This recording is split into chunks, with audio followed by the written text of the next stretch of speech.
திருமண மாப்பிள்ளை மணப்பெண்ணுக்கு அல்லது மணப்பெண் மாப்பிள்ளைக்கு என்ன கொடுத்துக் கொள்ளலாம் என்று இஸ்லாம் கூறுகிறது என்று கேட்டால், மாப்பிள்ளை பெண்ணுக்கு மகர் கொடுக்க வேண்டும். பெண் அவளை சீதனமாக மாப்பிள்ளை வீட்டுக்கு வருவதால் எதுவும் கொடுக்க வேண்டியதில்லை. மாப்பிள்ளை ஒருவேளை ஏழ்மையானவராக இருந்து திருமணம் முடித்த பிறகு தன்னுடைய மகள் நன்றாக இருக்க வேண்டும் என்பதற்காக ஒரு மாமனாராக பார்த்து அவர் கேட்காமலேயே ஏதாவது செய்தால் அதை மறுக்க வேண்டியதில்லை. இதை நபிகள் நாயகம் ஸல்லல்லாஹு அலைஹி வஸல்லம் அவருடைய ஒரு ஹதீஸ் தெளிவுபடுத்துகிறது. இன்னும் அல்லாஹ்வே திருமணத்தின் மூலமாக உங்களை அல்லாஹ் ஏழ்மையிலிருந்து விடுவிக்கிறான் என்று சொல்லி காட்டுகிறான். எனவே திருமணம் என்பது ஒருவருடைய வழமை நிலையை வைத்து அடுத்தவரையும் வழமையாக்குகிறது என்கிற காரணத்தினால் நபிகள் நாயகம் ஸல்லல்லாஹு அலைஹி வஸல்லம் அவருடைய சொற்படியும் ஒரு மாமனாராக பார்த்து திருமணத்திற்கு பிறகு எதையாவது செய்தால் அதை மறுக்க வேண்டியதில்லை. இதற்கு முன்னுதாரணம் ஏதாவது இருக்கிறதா என்று கேட்டால், நபிகள் நாயகம் ஸல்லல்லாஹு அலைஹி வஸல்லம் அவர்கள் ஆயிஷா அம்மாவை திருமணம் செய்தார்கள். திருமணம் செய்து கொஞ்ச நாள் ஆன பிறகு மணப்பெண்ணை அவர்கள் அழைத்து கொள்ளவில்லை. மணப்பெண் சில வருடங்கள் வீட்டிலேயே இருந்தார்கள், அத்தா வீட்டிலேயே.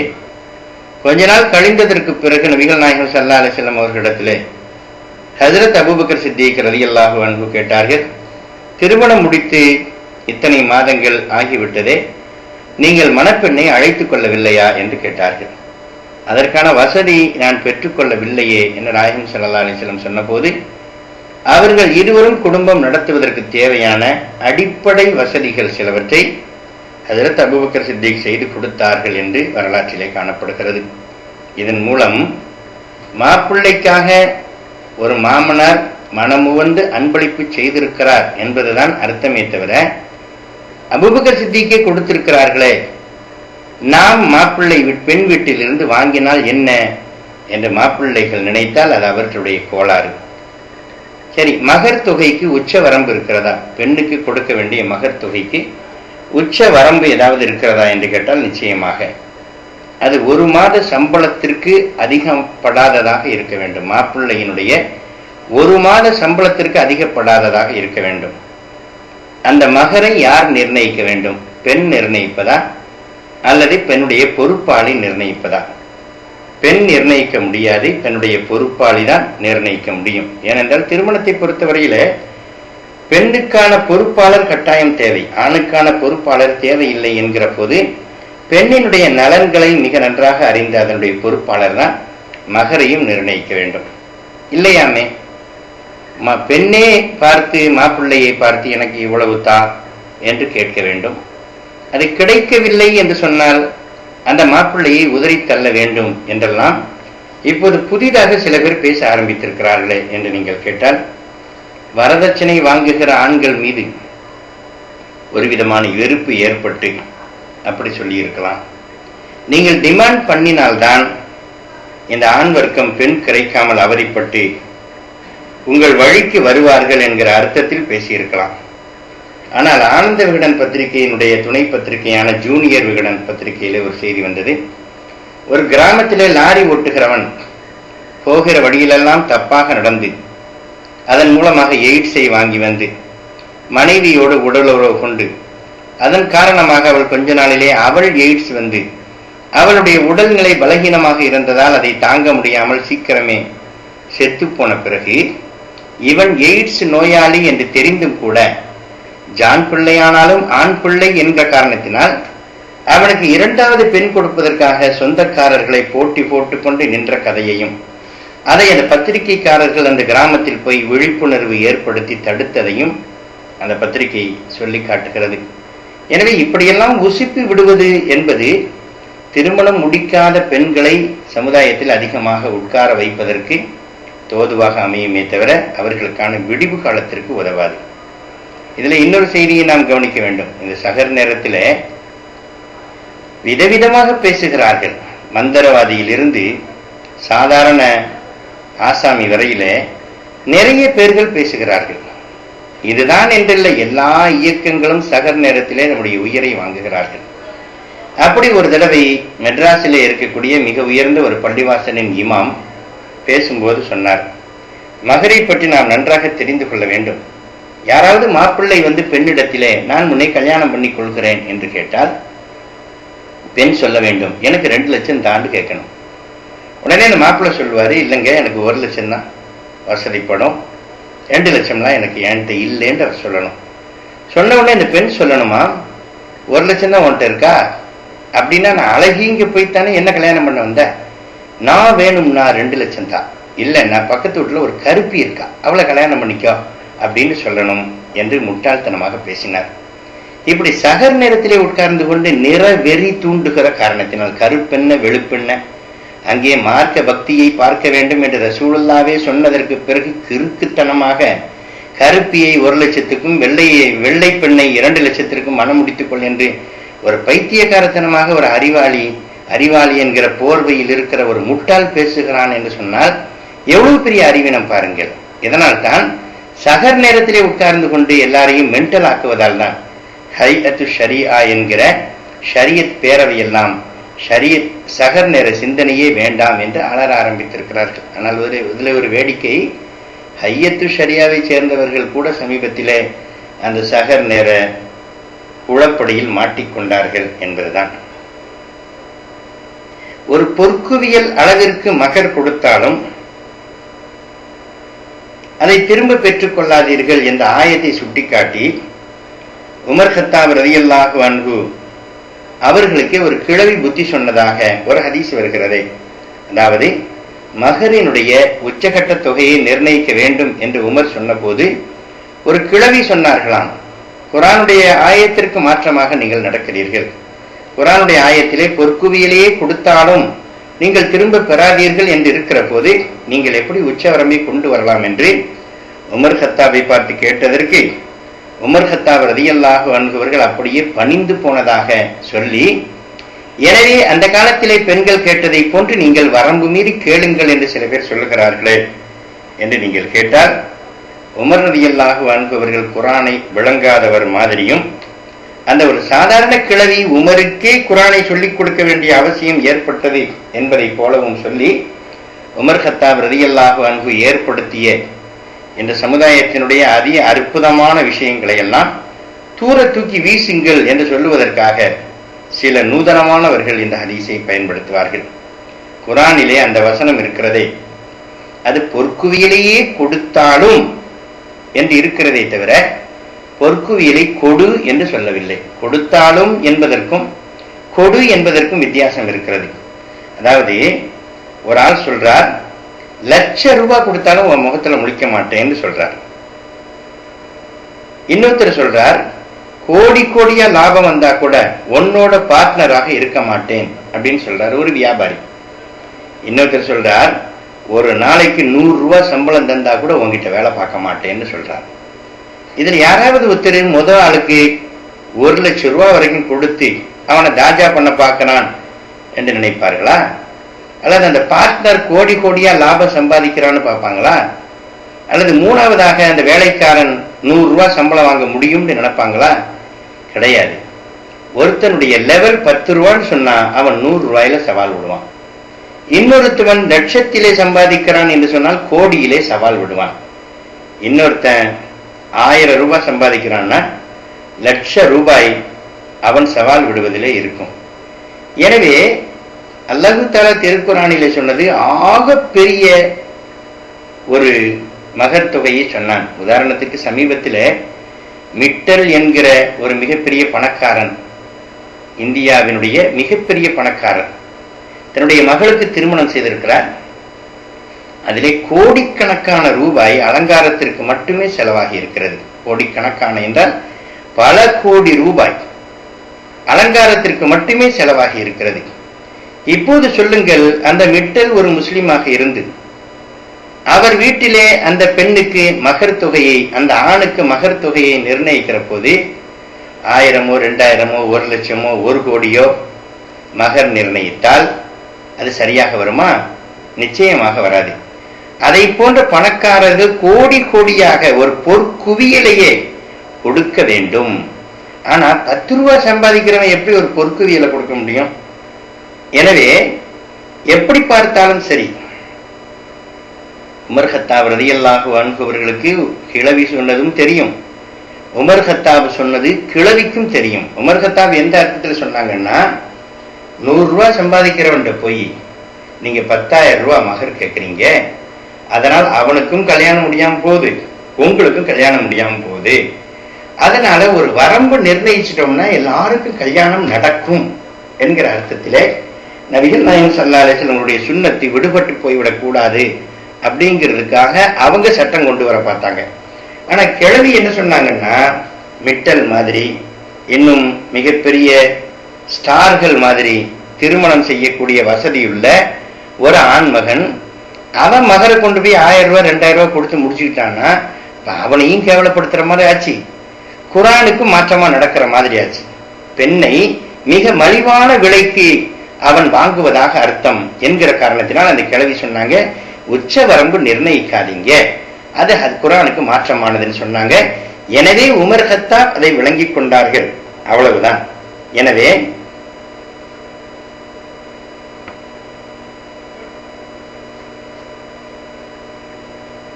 அரபு நாடுகளில் கூட இன்றைக்கு பெண்கள் எல்லாம் அந்த அன்றைக்கு உமர் கத்தாப் ரலியல்லாஹு அன்ஹு அவர்கள் ஏற்படுத்திய அந்த உச்ச வரம்பு இல்லாம போனதுனால அரபு நாட்டில் இன்னைக்கு வீடு கொண்டா, காரு கொண்டா, அதை கொண்டா, இதை கொண்டான்னு கேட்கறதுனால அந்த அரபு நாட்டில் இருக்கக்கூடிய ஆண்கள் என்ன செய்கிறார்கள் தெரியுமா? தப்பான வேலைகளை செய்கிறார்கள்.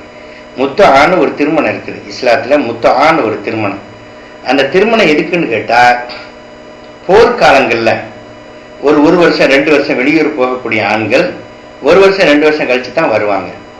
அப்படி திரும்ப வருகிற போது அதுவரையிலே அவர்களுடைய கற்பை காத்து கொள்ள வேண்டும், வரம்பும் மீறக்கூடாது. இஸ்லாத்தினுடைய சட்டப்படி போர்க்காலத்திலே எந்த பெண்கள் மீதும் கை வைக்க கூடாது. ஆனா இன்னைக்கு நவநாகரிக காலத்துல என்ன நடக்குதுன்னு கேட்டா, அமெரிக்கா போன்ற நாடுகள் எல்லாம் எந்த நாட்டுக்கு போர் செய்ய போனாலும் சரி பொம்பளைங்களையும் சேர்த்து அனுப்பி வைக்கலாம். எதற்காக? அந்த படை வீரர்களுடைய விபச்சாரத்துக்காக. ஏனென்றால் அவர்கள் போர் செய்வதற்கு இந்த பெண்கள் ஒரு ஊக்கு சக்தியாக இருக்க வேண்டும் என்பதற்காக வேண்டி. அரபு நாட்டுல குர்ஆனை பேசுகிறோம், ஹதீஸை பேசுகிறோம் என்று பைத்தியக்காரத்தனமாக சொல்லிக்கொண்டு உலகமே குர்ஆன் ஹதீஸின் வழியிலே வர வேண்டும் என்று பிரசுரங்கள் வெளியிட்டுக் கொண்டு ஹஜ்ஜிக்கு போகிறவர்கள் கையிலே குப்பை மாதிரி இஸ்லாத்திலே இல்லாத கொள்கைகளை திணித்து அனுப்புகிற அந்த சவுதி அரசாங்கம் என்ன செய்திருக்கிறது என்றால், அரபு நாட்டிலே இருந்து கொண்டு அரபு நாடான ஈராக்கை அடிப்பதற்கு 1982 பக்கத்துல ஒரு கோஷ்டி அங்க வந்து இறங்குச்சு. அந்த கோஷ்டிக்காக வேண்டி பஹ்ரைன் தீவிலே பிலிப்பைன்ஸ் பெண்கள், ஆயிரக்கணக்கான பெண்களை அவர்களுடைய உடல் சுகத்திற்காக அரபு நாட்டு ஷைத்தான்கள் ஏற்பாடு செய்தார்கள். இது எதனால் நிகழ்கிறது? இஸ்லாமிய அடிப்படையை விட்டு மாறுகிற காரணத்தினால். ஒருவனுக்கு ஒருத்தி என்று பேசிக்கொண்டு 1000 தவறான பெண்களை துணைக்கு வைத்துக் கொள்கிற காரணத்தினால், அதற்கு இவர்கள் துணை போகிற காரணத்தினால், இவர்களுடைய அரசாங்கம் அப்படியே இருக்க வேண்டும், தின்று கொண்டே இருக்க வேண்டும், தொப்பை நிறைய வேண்டும், அதற்கு இஸ்லாமியனை பலி கொடுத்தாலும் பரவாயில்லை என்கிற மனப்பான்மை அரபு நாட்டு ஷைத்தான்களுக்கு ஏற்பட்ட காரணத்தினால் இவ்வளவு மோசமான ஒரு மாமாக்களாக அவர்கள் வேலை பார்த்தார்கள். இது எதனால் ஏற்படுகிறது என்று கேட்டால், அரபு நாட்டில் கூட இப்படி உச்ச வரம்பு ஏற்படாததன் காரணமாக பெண்கள் எல்லாம் ஏறுக்குமாறாக கேட்கிறார்கள் என்கிற காரணத்தினால் பெண்கள் மத்தியிலே திருமணம் முடிக்காதவர்கள் அதிகமாக இருக்கிறார்கள். ஆண்கள் என்ன செய்கிறார்கள் என்று கேட்டால், நான் ஏற்கனவே சொன்னேனே, முத்தஆ என்று ஒரு திருமணம், ஆரோக்கியமான திருமணம். வெளிநாடுகளுக்கு செல்லுகிற அந்த போர் வீரர்கள் அந்த ஊர் பெண்களை தகுந்த சாட்சியோடும் மகர் கொடுத்து கல்யாணம் செய்து கொள்ள வேண்டும். கல்யாணத்திற்கான ஆயுளும் அங்கே எழுதப்படும். 2 வருஷம் இருந்தாங்கன்னா 2 வருஷம், 6 மாசம் இருந்தா 6 மாசம், இப்படி எழுதப்பட்டு தற்காலிக திருமணங்கள் நடத்தப்பட்டு அதன் காரணமாக அந்த ஆண்கள் வரம்பு மீறாது அந்த ஒரே ஒரு பெண்ணோடு வாழ்க்கை நடத்தி அந்த ஊரை விட்டு வருகிற போது மற்ற பெண்களை எல்லாம் சகோதரியாக சொந்தம் கொண்டாடி அந்த ஊரை விட்டு வருவார்கள். ஆனால் இன்றைக்கு போர் என்று சொன்னாலேயே கற்பழிப்புகளும் பெண்களை கேவலப்படுத்தக்கூடிய நிகழ்ச்சிகளும் அதிகமாகி அந்த காட்டு மிராண்டிகள் என்று யாரை சொன்னார்களோ அவர்களை விட இந்த நாட்டு மிராண்டிகள் கேவலமாக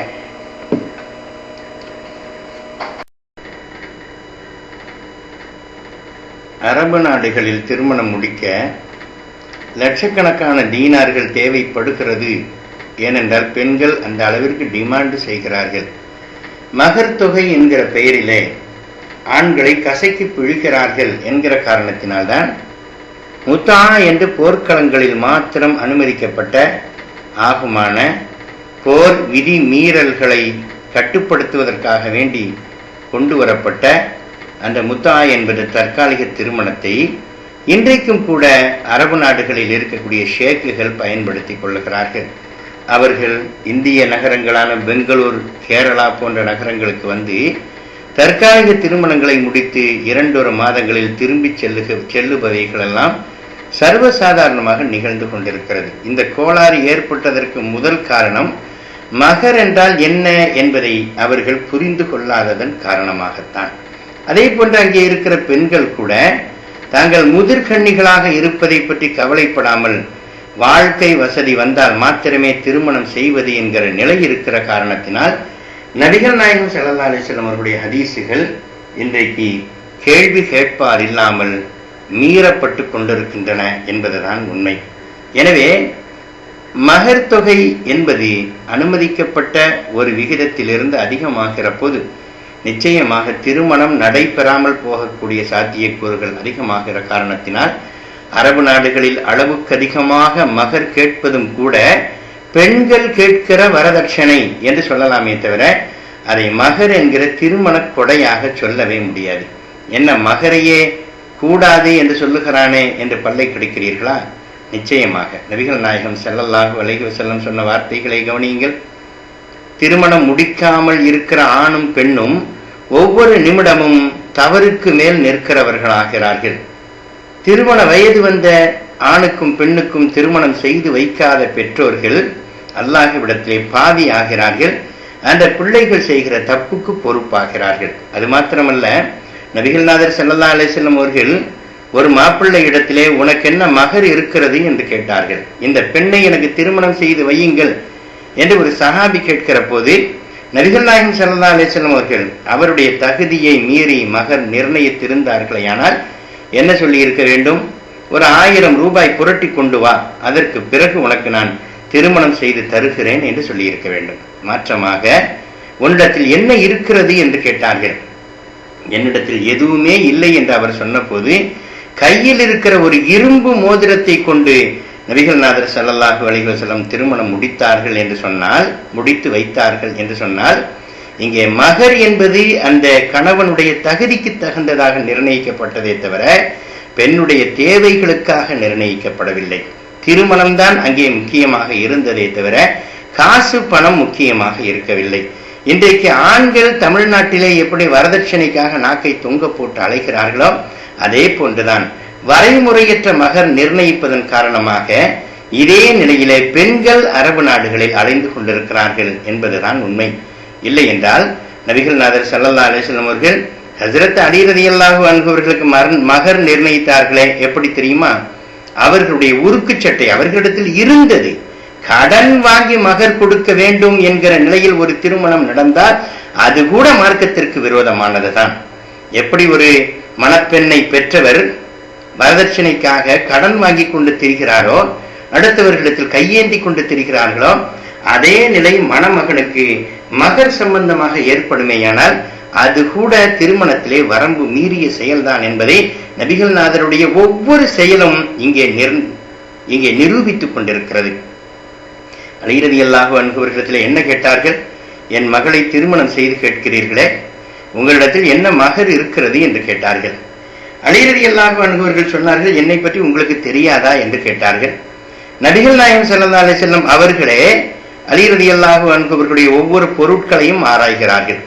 ஆராய்ந்து விட்டு சொன்னார்கள், உன்னிடத்தில் இருக்கக்கூடிய உருக்கு சட்டை இருக்கிறது இல்லையா, போர்க்காலங்களில் பயன்படுத்தக்கூடிய கவச உடை, அந்த கவச உடையை விற்று மகரை கொண்டு வாருங்கள் என்று சொன்னார்கள். இங்கே நாம் கவனிக்க வேண்டும், கவச உடை அவருக்கு தேவையான அத்தியாவசியமான ஒன்று. ஆனால் நபிகள் நாதர் சொன்னது என்னவென்று கேட்டால், கவச உடை இல்லாமல் கூட உங்களுடைய வீர தீரம் மார்க்க போர்களில் நிரூபிக்கப்பட்டிருக்கிறது.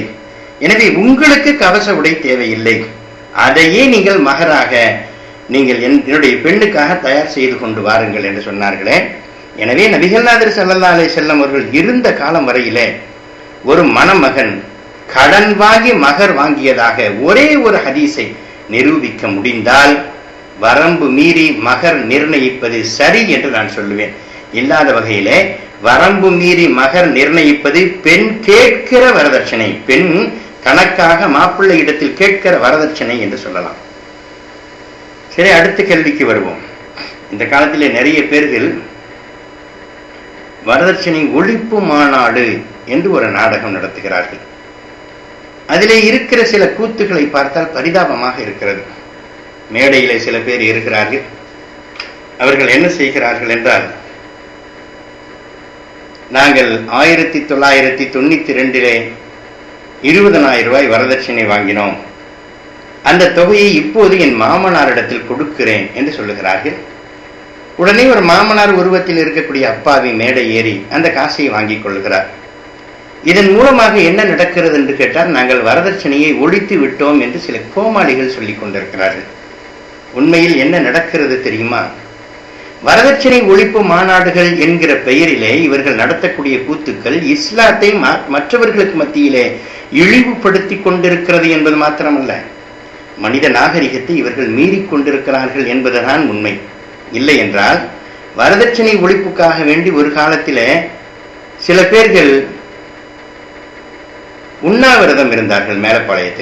மேலப்பாளையத்திலே இவர்கள் ஆரம்பித்த அந்த ஆரம்ப காலத்தில் 1980களிலே திடீரென்று ஒரு கூட்டம் வரதட்சணை ஒழிப்பு உண்ணாவிரதம் என்று பஸ் ஸ்டாண்டிலே வந்து உட்கார்ந்தது. அரசாங்கத்திலே வரதட்சணை ஒழிப்பிற்காக வேண்டி சட்டங்கள் இருக்கிறது. வரதட்சணை கேட்டால் குற்றம் என்று இருக்கிறது. இவர்கள் நினைத்தால் என்ன செய்திருக்கலாம்? எந்த வீட்டிலே வரதட்சணை வாங்குகிறார்களோ அதை காட்டிக் கொடுத்திருக்கலாம். ஆனால் காட்டிக் கொடுத்தால் சமுதாயத்திலே நிச்சயமாக இவர்கள் நிலைத்து நிற்க முடியாது. அப்படியே காட்டிக் கொடுத்து கொண்டிருப்பார்களே ஆனால் நிச்சயமாக இவர்களுடைய சில வரம்பு மீறல்களை கட்டுப்படுத்த முடியாது என்கிற காரணத்தினால் அவர்களுக்கு தேவை விளம்பரம். எனவே விளம்பரத்திற்காக வேண்டி காலை 9 மணியிலிருந்து சாயந்தரம் வரையிலே உண்ணாவிரதம் இருந்து ஒரு கதையை முடித்துக் கொண்டார்கள், ஒரு நாடகத்தை அரங்கேற்றி முடித்துக் கொண்டார்கள். இல்லை என்றால் ஒரு முஸ்லிம் உண்ணாவிரதம் என்று சொல்வதை எதை சொல்லுவான்? நோன்பை சொல்லுவான். நோன்பு இருப்பதுதான் இஸ்லாமியனை பொறுத்தவரையிலே உண்ணாவிரதம். அது சஹரில் இருந்து ஆரம்பிக்கிறதே. காலை 9 மணியில் இருந்து அரசியல் கூத்தா இது? 9 மணியிலிருந்து சாயந்தரம் வரையிலே இருந்து கொண்டு நாங்கள் வரதட்சணையை ஒழித்து விட்டோம் என்று எழுந்து ஓடி போய்விட்டார்கள். இதில் பெரிய கூத்து என்னவென்றால், வரதட்சணை வாங்கி திருமணம் முடித்து 4-5 பிள்ளைகளை பெற்றவன் கூட வரதட்சணை எதிர்த்து அங்கே உண்ணாவிரதம் இருந்ததுதான். எனவே வரதட்சணை ஒழிக்கிறோம் என்று சொல்லுகிறவர்கள் சமுதாயத்திலே ஒரு புற்றுநோய் கிருமிகளாகவே உழவிக் கொண்டிருக்கிறார்களே தவிர புற்றுநோயை அகற்றக்கூடியவர்களாக நிச்சயமாக இல்லை. வரதட்சணை என்கிற புற்றுநோய்க்கு இவர்கள் விளம்பரம் கொடுக்கிறார்கள், அவ்வளவுதான். இவர்கள் நடத்துகிற மேடை கூத்துகளை கவனியுங்கள். வரதட்சணை ஒழிப்பு மாநாடு என்று போட்டால் A to Z வரதட்சணையை பற்றி பேச வேண்டும். ஆனால் இவர்கள் என்ன செய்வார்கள் என்றால், ஒரு 4-5 கோமாளி பேச்சாளர்கள், நகைச்சுவை பேச்சாளர்கள் இருக்கிறார்கள். சினிமாவிலே கவுண்டமணி செந்திலை விட நகைச்சுவையாக பேசக்கூடியவர்கள், கைதட்டுகிற அளவிற்கு நையாண்டியாக பேசக்கூடியவர்கள். இவர்களுக்கு இஸ்லாத்தை எடுத்துச் சொல்ல வேண்டும் என்பதை விட இஸ்லாமியர்களை நையாண்டி செய்து 4 காசு பார்க்க வேண்டும் என்பதுதான். இந்த கோமாளிகள் வரிசையாக ஒருவர் மௌலுது ஓதுவார். எனக்கு தெரிந்த ஒருவர் எங்கள் மதரசாவிலே ஓதியவர், கோட்டாறு செய்தனா இப்ராஹிம் அரபிக் கல்லூரி மதரசாவிலே ஓதியவர். மௌலுது ஓதுவதில் ரொம்ப அழகான ஆள். ராகம் எடுப்பதிலே அவரை கொண்டு கெட்டிக்காரர் யாரும் கிடையாது. அவர் எங்கள் மதரசாவிலே ஓதிய காலத்தில். அதற்கு பிறகு கோட்டாரிலேயே இருக்கக்கூடிய புதிய மதரசா ஒன்று உருவானது. மதரசா ஃபிர்தௌசியா என்கிற பெயரிலே ஒரு புது மதரசா உருவானது. அங்கே இடம்பெயர்ந்தார். இடம்பெயர்ந்த உடனே அது இந்த கோமாளித்தனமான கொள்கைகளை பரப்பக்கூடிய மதரசா. எனவே அங்கே என்ன நடந்தது? மௌலுது ஓதக்கூடாது என்கிற பாடம் நடந்தது. என்றால் மௌலுது ஓதக்கூடியவர், அங்கே மௌலுது ஓதக்கூடாது என்கிறார்கள். என்ன செய்வது? உடனே இவரை மௌலிதி ஸ்பெஷலிஸ்டாக போட்டு விட்டார்கள். என்ன சொன்னார்கள்? நீ மௌலிதை திட்டி மௌலிது ஓது, மௌலிது ஓது, ஆனா மௌலிதை திட்டி மௌலிது ஓது என்று சொன்னார்கள். அதே போன்று இன்னொருவர் மதுஹபுகளை ரொம்ப ஆவேசமாக ஆதரித்தவர், அங்கே போனதற்கு பிறகு மதுஹபுகளை கிண்டல் செய்தே பெயர் வாங்கியவர். அவருக்கு மதுஹபு ஸ்பெஷலிஸ்ட் என்று பெயர். அவர் எங்கே பேசினாலும் மதுஹபை பற்றித்தான் பேசுவார். எனவே யார் யாருக்கு என்ன குணம் இருந்ததோ அதே குணத்தை அங்கேயும் கொடுத்து பேச சொன்னார்கள். இந்த வரதட்சணை ஒழிப்பு மாநாட்டிலே இந்த எல்லா ரகரகமான கோமாளிகள் எல்லாம் ஒன்று சேர்ந்து முதலாவதாக ஒருவர் மௌலிதை பற்றி பாட்டு படிப்பார். நான் சொன்னேனே, அந்த பிரகஸ்பதி மௌலிதை பற்றி பாட்டு படிப்பார். எத்தனை ராகம் உண்டோ அத்தனை ராகத்திலும் ஓதுவார். என்னையா இது வரதட்சணை மாநாடு என்று சொல்லிவிட்டு இப்படி கூத்தடிக்கிறீர்களே என்று யாரும் கேட்க மாட்டார்கள். ஏனென்றால் அவர்களுக்கு தேவை அங்கே இருந்து படம் பிடித்து அரபு நாட்டுக்கு அனுப்பி காசு சம்பாதிப்பது. நாங்கள் இத்தனை பேரை தமிழ்நாட்டிலே விதத்தில் இருந்து மீட்டு விட்டோம் என்று கணக்கு காட்டுவது. எனவே அதற்கு பிறகு இன்னொருவர் இமாம்களை பற்றி கேவலமாக பேசி மதுஹபுகளை தூஷணிப்பார்.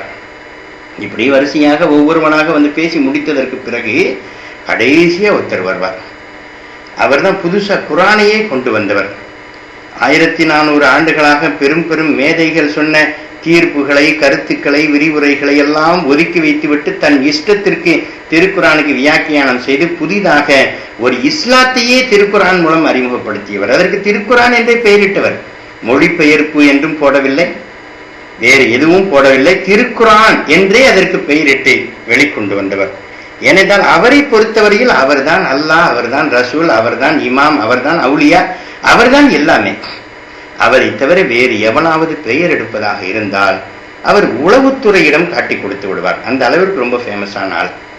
எனவே அவர் என்ன செய்வார், கடைசியாக வரதட்சணையை பற்றி ஒரு டிராஜடி கண்ணீர் வடிப்பார்.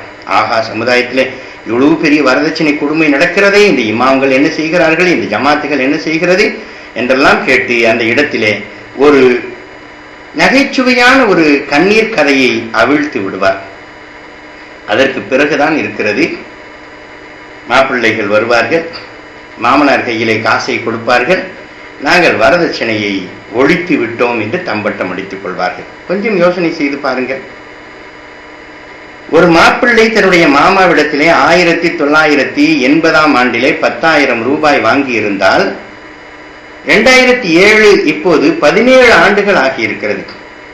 அன்றைக்கு வாங்கிய அந்த 10,000 ரூபாய் இன்றைக்கு எவ்வளவு பெருகி இருக்கும்? நான் வட்டியை சொல்லவில்லை, வட்டி ஹராமானது. ஆனால் 17 வருடத்திலே அன்றைக்கு 10,000 ரூபாய்க்கு வாங்கிய ஒரு பொருளை இன்றைக்கு 10,000 ரூபாய்க்கு வாங்க முடியுமா? சரி, இருந்து தொலையட்டும். 10,000 ரூபாயை நீ திருப்பி கொடுத்து விட்டாய், 10,000மோ 20,000மோ நீ திருப்பி கொடுத்து விட்டாய். அந்த 10,000 வாங்கிய காலத்திலே அந்த மாமனார் எத்தனை சொந்தக்காரர்களிடத்திலே கையேந்தி இருப்பார். நீ தாய் மாமனாக இருக்கிறாய், நீ 2,000 தர வேண்டும், நீ சித்தப்பனாக இருக்கிறாய், நீ 3,000 தர வேண்டும் என்று வெட்கத்தை விட்டு கௌரவ பிச்சை எடுத்தானே, அதன் மூலமாக சமுதாயத்திலே தலை குனிந்தானே, அந்த அகௌரவத்தை நீ திருப்பி கொடுக்க முடியுமா? கௌரவத்தை மீட்டுக் கொடுக்க முடியுமா? என்ன விளையாடுகிறீர்கள்? எனவே வரதட்சணை ஒழிப்பு மாநாடு என்பதும் சரி, மகர் தொகையை பற்றி பேசுவதும் சரி, இவர்களெல்லாம் ஒரு நாகரிகமான நாடகத்தை போட்டுக் கொண்டிருக்கிறார்கள் என்பதை தவிர வேறு ஒன்றும் சொல்வதற்கில்லை. மார்க்கத்தை இழிவுபடுத்துகிறார்கள், இல்லாத ஒன்றை இருப்பதாக பூதாகரமாக காட்டி காசு வசூல் பண்ணுகிறார்கள் என்பதை தவிர வேறொன்றும் கிடையாது. வரதட்சணை ஒழிப்பு என்பதை இவர்கள் தீவிரமாக செயல்படுத்த முனைந்திருந்தால் இந்த நாடகங்கள் எல்லாம் தேவையா? சரி, ஜமாத்துகளிலே பாருங்கள், ஜமாத்துகளிலே என்ன நடக்கிறது? சில பேர் இன்றைக்கு பார்த்தால் மகர் மாப்பிள்ளை என்கிற பெயரிலே வருகிறார்கள். கேட்டால் சொல்லுவார்கள் அவர் தௌஹீத்வாதி, எனவே அவர் மகர் மாப்பிள்ளையாத்தான் வருவார் என்று சொல்லுவார்கள். இது எவ்வளவு பெரிய மோசடி தெரியுமா? எத்தனை மகர் மாப்பிள்ளைகளை நான் பார்த்திருக்கிறேன். நகை தொகையெல்லாம் அவர்கள் பேச மாட்டார்கள், ஆனால் பெண்ணுக்கு கழுத்திலே ஏராளமான நகைகள் இயல்பாகவே சொந்தமாக இருக்கும். அப்படி பெண்ணாகத்தான் இவர்கள் பார்ப்பார்கள். பணம் வாங்க மாட்டார்கள், தோப்பு துறவுகள் வாங்கிக் கொள்வார்கள், அல்லது அந்த பெண்ணுக்கு தோப்பு துறவு இருக்கிற வீடுகளாக பார்த்து திருமணம் செய்வார்கள்.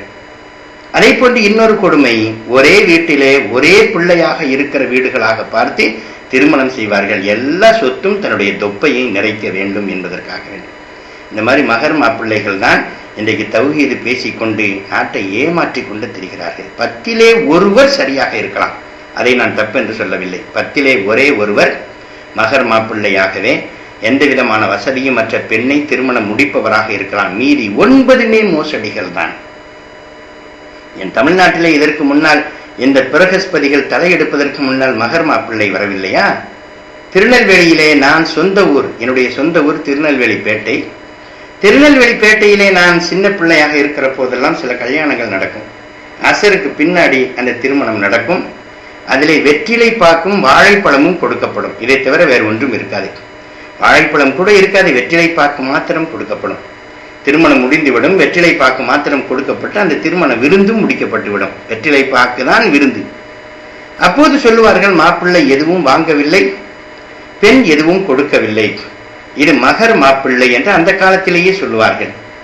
காசு வாங்கி இருந்தால் விருந்து போட வேண்டும் என்பது எழுதப்படாத விதி என்பதை போல, காசு வாங்காவிட்டால் எதுவுமே இல்லாமல் சுன்னத்தான முறையிலே மிக அழகாக கூட்டத்தை கூட்டி திருமணம் செய்த நிகழ்ச்சிகள் எல்லாம் சுன்னத் வல் ஜமாத் அமைப்புகளிலேயே நடந்திருக்கிறது. இடையிலே சில கோளாறுகள் நிகழ்ந்தது. என்ன கோளாறுகள் தெரியுமா? இத்தனை ரூபாய் வரதட்சணை வாங்கினால் இத்தனை ரூபாய், 1,00,000க்கு 1000 பள்ளிவாசலுக்கு கட்ட வேண்டும் என்று.